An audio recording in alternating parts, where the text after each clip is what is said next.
Are you a teenager struggling to manage your finances? Well, don't worry, because I got you covered. Managing your finances as a teenager can be tough, especially if you are just now starting to earn money on your own. Teens who are just beginning to understand the basics of money management, when they first get a job, they oftentimes are pretty bad at first at their spending and saving habits. Too often we hear stories about teens who get into these financial troubles because they don't know how to properly spend and save their money. They don't know how to manage their money. But don't worry, with a little bit of planning and organizational skills, you can help better set yourself up for financial success. In this video, I'll be sharing a proper roadmap and some tips and tricks on how to better plan your money management. And at the very end of this video, I'll be sharing a tip and trick that could save you hundreds, if not thousands of dollars on purchasing your first car. So, what is your financial goal? First thing is first, you must know what your financial goal is. This has to be clear to you. What do you want to save up for? A car, college tuition, a down payment for a house? Whatever it is, having a clear goal in mind can help keep you focused and on track. For example, if you want to purchase a car in 3 years with a 20% down payment, it's important to know how much money each month you will have to save. You have to set these short-term goals and have this roadmap planned out. This can help keep you focused and disciplined when on your path towards your financial success and your financial goals. The key is to stay committed to your financial plan and to make smart financial decisions that will aid in achieving your financial goals. That being said, setting financial goals as a teenager is that first step to achieving that financial success as a teenager. Next up, budgeting. Now that you set your goal for yourself, you can get down to budgeting. Budgeting is an important financial skill for people of all ages to have, but it's more important for teenagers to learn this skill to help better plan out their future financial success. A budget is a plan on how you are going to save and spend your money each month, and doing this lays that foundation for how you're going to go about saving your money, investing in your financial future. The most basic step on budgeting is understanding your current financial situation, taking stock of your income, expenses, and debts or other assets that you may have. Once you have a clear understanding of your financial starting point, then you will be able to create a clear budget for yourself. To create a budget, start by listing all your income sources, allowance, part-time job, or any other income sources you may have. Once you do this, you want to categorize your expenses. This helps you see where all of your money is going, where you're spending all your money, and it'll help you plan accordingly. Some common budget categories that you might want to consider are housing, to include the expenses related to your home, such as rent or mortgage payments, property taxes, insurance, and maintenance. And if you're a teenager, you're most likely living with your parents, so you can skip this one out entirely if you want. And then transportation, car payments, fuel, public transportation costs, things of that nature. And then food. Now, this category includes expenses related to eating, such as the groceries, dining out, meal delivery services, which are big nowadays. And then next you have personal care, personal grooming and hygiene, hair, dental products, any other personal grooming products you might have. And then you have entertainment, movies, concerts, sporting events. And then you have debt, any expenses related to paying off debt, credit card payments, student loans, personal loans. Then you have savings, anything that helps contribute to that better financial future. You have emergency funds, retirement accounts, investments. Dividing your expenses into these categories help give you a more clear perspective on where exactly your money is going without looking at every individual transaction, which could be very tedious. For example, if you're spending too much money on your food, your services like DoorDash and Uber Eats, then you might want to consider investing less in those services and more into food that you prepare yourself at home. All in all, creating that budget, you can track your spending. You can identify areas where you may be overspending and make adjustments to meet these financial goals. So after you've listed all your income and your expenses, you want to subtract your expenses from your income to see if you're spending more or less than you're earning. And if you're spending more than you're earning, then it's time to start making some changes to your budget. You want to keep track of your income and expenses so you know exactly where your money's going. Look for areas where you can cut back on unnecessary spending and redirect that money towards your goals. One way to cut costs is to look for ways to reduce your expenses. And this can mean finding cheaper alternatives for things like entertainment or clothing, or negotiating negotiating with service providers for lower rates on things like cable or internet. And another option, increasing your income by finding a part-time job or asking for a raise at your current job. And it's also important to note that your budget is not always set in stone. As your financial situation changes over time, you may need to adjust your budget as necessary. The key is to stay committed to your financial plan and to make smart financial decisions that'll help you achieve your financial goals. So,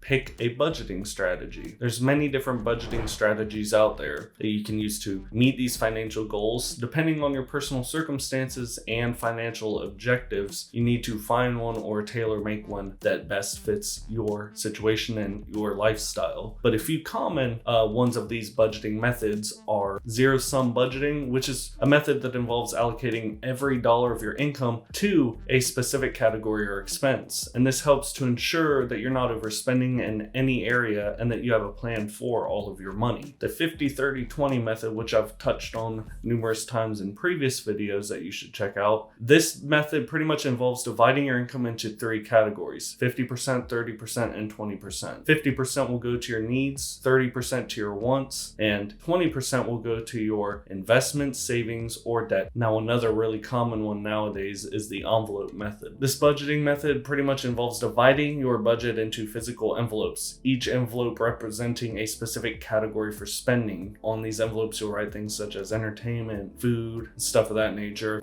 For the ones specified for food, you might have about $300 in it. So with this $300, you go grocery shopping, you spend that $300 or whatever on your food that you need. Any change you get goes back in that envelope, and the money you take out of that envelope goes to nothing except for food. All in all, you want to start saving now. Saving money can be challenging, especially as a teenager with limited income and financial responsibilities. It's good to start budgeting and saving now because you're building those good habits early on. So creating a designated savings account is key to saving money fast. By separating the funds, you intend to save from those you're already using for daily expenses. You're much less likely to access your savings and break your budget. So making this separation will not only help you save more quickly, but it'll also ensure that the money you set aside for savings remains safe and secure. If you want to be sure that you're putting away money each month, it's a good idea to automate your saving. And when you set up an automated transfer from your checking account to your savings account, you can ensure that the funds are consistently being deposited into your savings without having to remember to make the transfer yourself. That's a big thing these days with the instant gratification. Instead of having to be on top of something all the time, you just got to set it and forget it, and then you're golden. To help make money saving a habit, try dedicating one day each month to not spending any extra money. No eating out or shopping. If you want to eat, try using it with ingredients that you already have at your house. And then for entertainment or exercise, try going on a walk or watching a movie at home. And once you get comfortable doing this, increase it to 2 days a month. Next, you want to learn how to invest. If you have a little extra money, consider trying to invest it. 3 of the more popular methods for investing, and with individual stocks or individual companies, you want to do your research. That is the key. You want to look at their finances, past earning reports. You want to look at their 8Ks, which will tell you the news that can impact the stock's price. You want to look at trends in their sector or look at their competitors and their performance. And then you have index funds or baskets of stocks as another way to look at it. Instead of looking at individual stocks, if you want to diversify and not really put forth that extra money towards each of these individual commission fees, you can look at index funds where it's a basket of stock, a lot of times within the same sector, but sometimes it's not. But again, you want to do your research in those same categories I listed with individual stock. And then lastly is robo-advisors. Now, this is a more hands-off approach that's become common since 2008. This is automated programs that use algorithms to handle your investments for you. They're usually tailored to fit your tolerance and your risk level on what you're willing to gain as far as risk reward goes with your investment money. You can use stock market simulators to learn how to invest in stocks. Different sites have these stock market simulators that simulate the live market, and you could set the parameters with a set amount of fake money, and you can track your method and your approach with fake money in real time with real stocks, and it's a good way to learn. So now for the bonus tip. Buying your car at the end of a financial quarter. So if you're a teenager, you're most likely looking for a good deal on your first car purchase. The end of March, June, September, and December are the best times to purchase a car. This is because most car dealerships have specific quarterly sales targets they need to reach in order to claim their bonus. And as a result, at the end of each financial quarter, these dealers become more motivated to reach their target. This makes it a great time for buyers to take advantage of potential discounts or other incentives when purchasing. So if you're looking to save on your next car purchase, then keep an eye out for car deals at the end of each fiscal quarter. Again, managing your finances as a teenager might seem daunting, but with a little bit of planning and organization, you could set yourself up for financial success. And remember to set financial goals, make a budget, start saving, and learn how to invest to seek out financial resources and the proper education to better finance your future. For more of this content, don't forget to like, subscribe,